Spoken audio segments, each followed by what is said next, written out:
Hey guys, Kaz here, and today I'm doing my November wrap up, and also I remembered to put my hat on before I did the thumbnail, so I'm actually festive in this instead of just pretending on the picture. Let's just jump straight into it. First off, I read Scooby Apocalypse Volume 1. This takes the characters from Scooby-Doo and chucks them into a world where something gets released and then loads of people turn into these weird monster-y type creatures, so the monsters are actually real instead of just somebody not getting away with stuff because of pesky kids. I enjoyed the way that this put all the characters together. They didn't know each other straight away in the beginning, and then they all kind of come together, partly meeting on purpose, a few others by chance, and then this whole thing happens and they have to kind of figure out what's going on and not die and stuff like that. I think the artwork is super fun in here. I like the way all the characters are characterised and have their own little things going on. For example, in the show, Shaggy always says like, but in a silly way. But in here it looks like a hipster and still says like, and it works, but in a different way. It definitely has its faults though. For some reason, I feel like there's a lot of texts in this compared to a lot of other graphic novels and comics and stuff. But then at the same time, doesn't really say much. It repeats itself a lot. So one of the characters is like, oh, this is your fault, and the other one's like, no, it's not, it wasn't me, and then she's like, yeah, it is. And that conversation happens about 20 times in here, and it never gets further than that, and nobody listens to each other, and I was just like, alright, shut up. But I think the concept was fun, I like the art, so yeah. Side note, I always write proper reviews on Goodreads, so go and friend me over there, because by the time it gets to this point, I'm like, what did I think of the books? I don't know. I actually write words on Goodreads. So yeah, friend me and I'll accept, and then you can see my words. Next up, I read Bye Bye Blue Creek by Andrew Smith. Anyone that's been here for a while know that I'm an Andrew Smith stan. So I kind of forgot I had this and I didn't put it on my TBR, and then I remembered, and then I was like, I'm reading that right now. So this is the sequel to The Size of the Truth, which follows Sam Abernathy, who is also a side character in the second book in the Winger duology. It all comes together.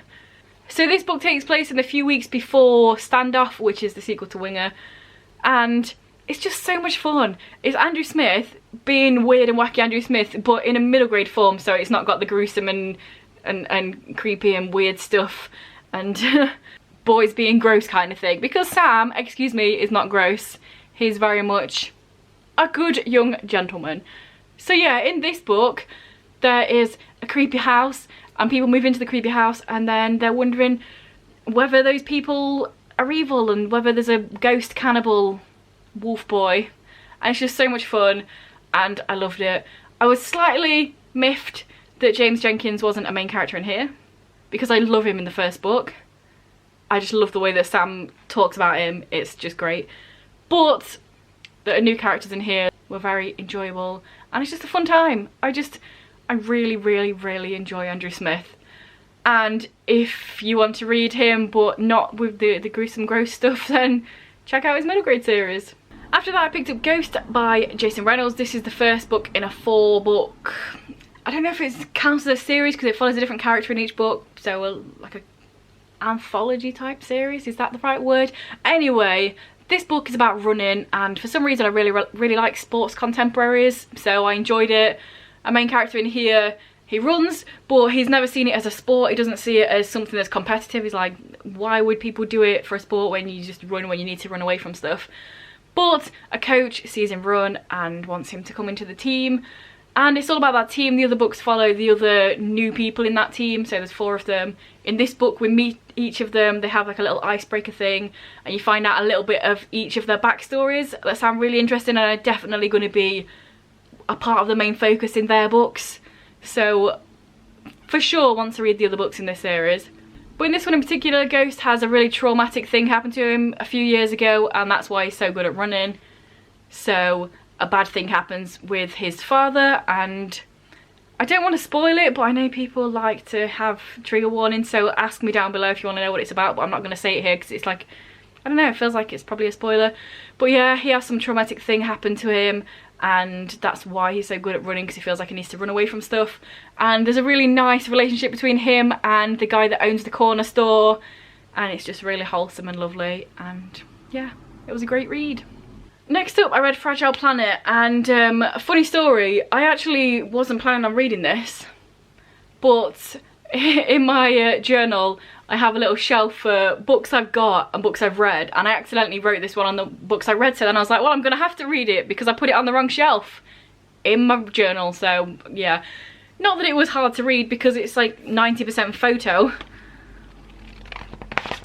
So this is just all about the impact of climate change, and it has different sections in it. So it's like the ice caps melting and flooding and tornadoes and earthquakes and all that stuff, pollution, and it has the big pictures and then a little bit of information down below. Some of the pictures have side by side, so it'll be like, oh, this is how much water was in a certain lake in the 70s, and then here in 2015 there's like 90% less water or whatever, that sort of thing.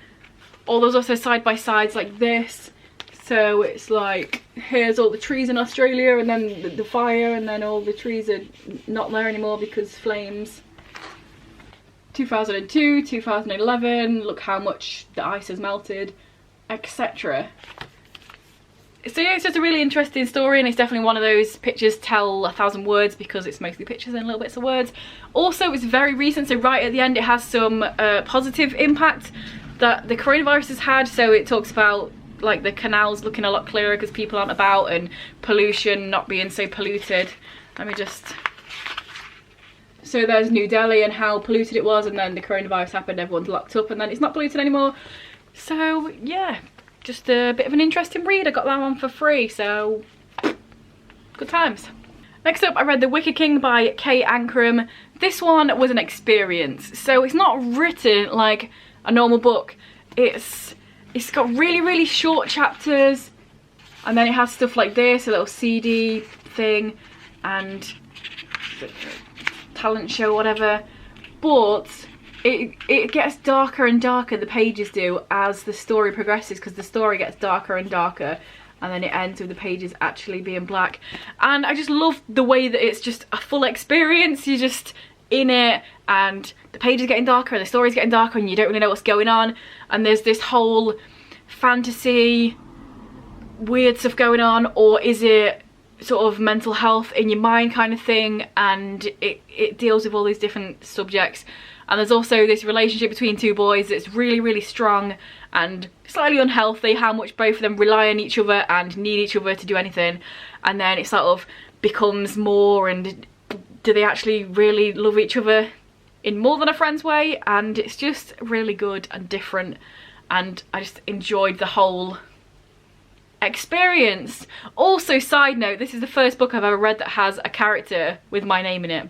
There's someone in here called Carrie Ann, spelt like my name, and I read it and I was like, no way, that's crazy. Not that it's a very good character, or she's very characterised, or seems like a very great person or anything, but I've never seen it before, so when I saw my name I was like, no way, that's me. But also not. So yeah, I probably haven't really explained that very well, but I went into it not knowing anything about it, and I think that's the best way. Next up, I finally finished my reread of The Raven Cycle. So I read The Raven King, I read the other three in October. Yes. And I love this series, and I haven't read it since 2016, so I read it. And you know what? So much of it I'd forgotten. I knew the main bulk of what happened, but I was reading it and it just felt like reading it with characters that I really knew and loved, but also in situations that I just could not remember happening. So that's always a bonus. I like it when you wait ages to reread a book and then it's like reading it for the first time, but also already knowing that you love it. So it's a good time.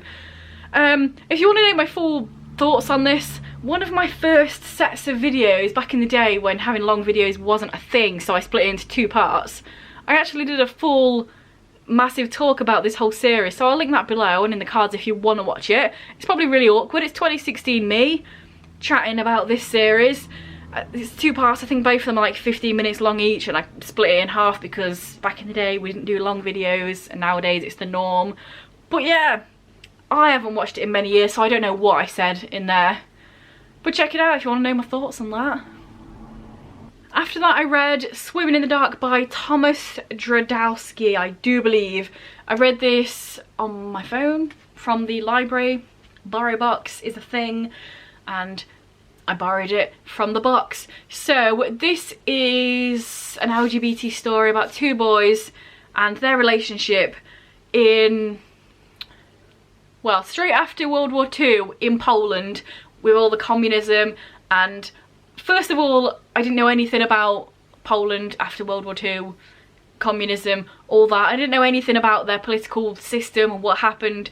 So just that in itself was really interesting because I didn't really know anything about what was going on there. And then on the flip side of that, obviously it's about these two boys and their little secret get-together type thing. So being gay wasn't illegal in that time, but it's very frowned upon. I think even now Poland is quite a homophobic country and very, well, I mean, they've just recently banned abortion, so they're not great in terms of government. So yeah, they have to be secretive about stuff, and also you get to learn about the politics and stuff. I liked the fact that the politics were there. We learnt about it, we saw the rioting, we saw like, not rioting, what's the word I'm looking for? Protests, that's the word I'm looking for. We saw all of that side of stuff and what was happening in the country at that time, but that didn't have too much of an impact on these two characters, and I'm really glad about that because a lot of books would have taken that and then turned this into some sort of terrible bury your gays, everything hurts and you're gay and you can't have anything nice. Loads of books would have turned that into that, but it wasn't. This was like a very internal story. It was, the main character was writing it to the other boy that he had this thing with, because it happens like a year later the book is written from what happened back in their heyday together. And yeah, it was really enjoyable. I learnt some stuff and I'm glad that it wasn't a traumatic thing, which is crazy for me because I love reading traumatic stuff and crying. Imagine that. I actually enjoyed the fact that they didn't have harrowing, crazy, over-the-top things happening to these characters just because they were gay in that time, in that country. We'd love to see it. We're probably about halfway through, so let's just nip over to some of the sponsors, get what they're thinking, and then be straight back here. Do you think everyone should subscribe to? I agree. She's turning her back on everyone that's not subscribed. Next up, I participated in the Get Graphic With It readathon low-key because I had loads of stuff on my TBR. Side note, I pretty much read none of them. But anyway, that was my reasoning for having this low-key. First of all, I read Demon Diary Volume 3. This is a manga about a boy who's a demon and then he's really shit at it because he's just really nice and wholesome and isn't an evil demon. And then there's the guy that's trying to teach him how to be a demon lord and he's just done with everything. It's really silly and over the top and loads of silly stuff happens. It's been a while since I read the second volume, so I was like, what the shit is going on here? But it's just really silly and fun and enjoyable and just a super quick read. Here's the sort of artwork we have in here. So there's a few new characters in here. There wasn't that much progression on the story, but there was. Towards the end we find out stuff. And yeah, it's just a fun, silly, enjoyable, quick read about a demon lord that's just a bit crap at being a demon lord because they're too nice. Then I read Misfit City Volume 1. This is pretty much the Goonies, but with girls in a graphic novel form. So all the way through this, they're talking about this film called The Gloomies. They didn't want that. Goonies fire, so they pretended that it wasn't about the Goonies when it clearly is. It's the Gloomies this is based on. Of course it is. But yeah, basically, there's these girls, they find a secret treasure map and then they want to know what's going on. Here's the artwork we have in here. Enjoyable. I thought this was a fun read. It wasn't amazing, it wasn't great, it didn't pull me in fully. I definitely want to carry on with it, but it's not like a new favourite or anything like that. There was one bit that annoyed me, and I forgot about this, but I read all my reviews for all the books, so I remembered what they were about before I started recording this. And there's one section in here where there's one of the girls who's in a band with her brother, and they're about to go on the stage, and the brother just says, "Oh, relax, you've got this." And then she says something like, "Bro, I don't need your man-couragement." And I was like, what? It really rubbed me the wrong way because I really dislike woke feminism because it just makes actual real issues seem stupid.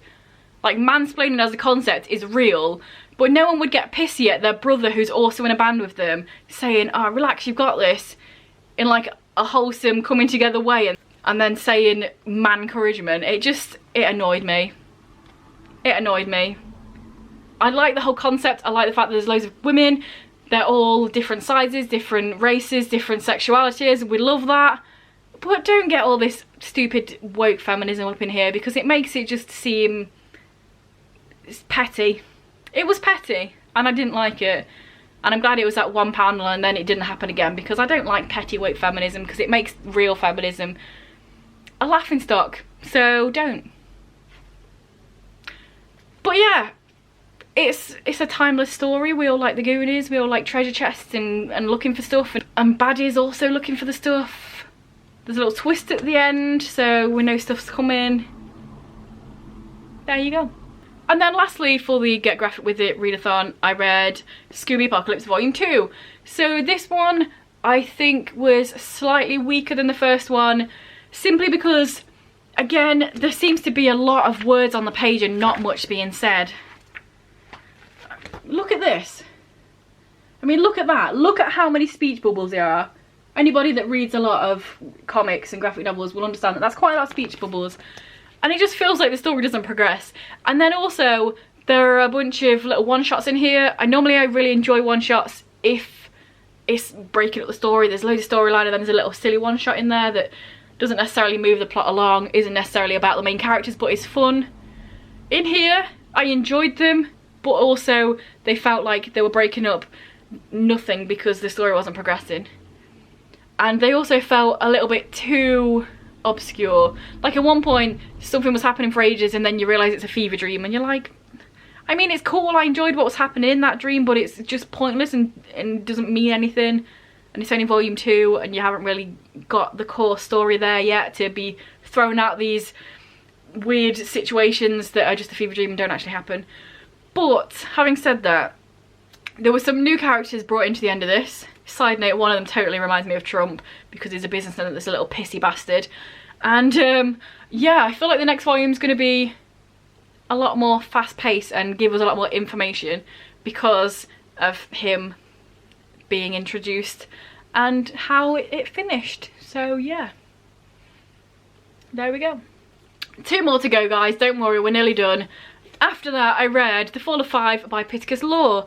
So, it's been a hot minute since I read book whatever, 2, 3, I don't even know.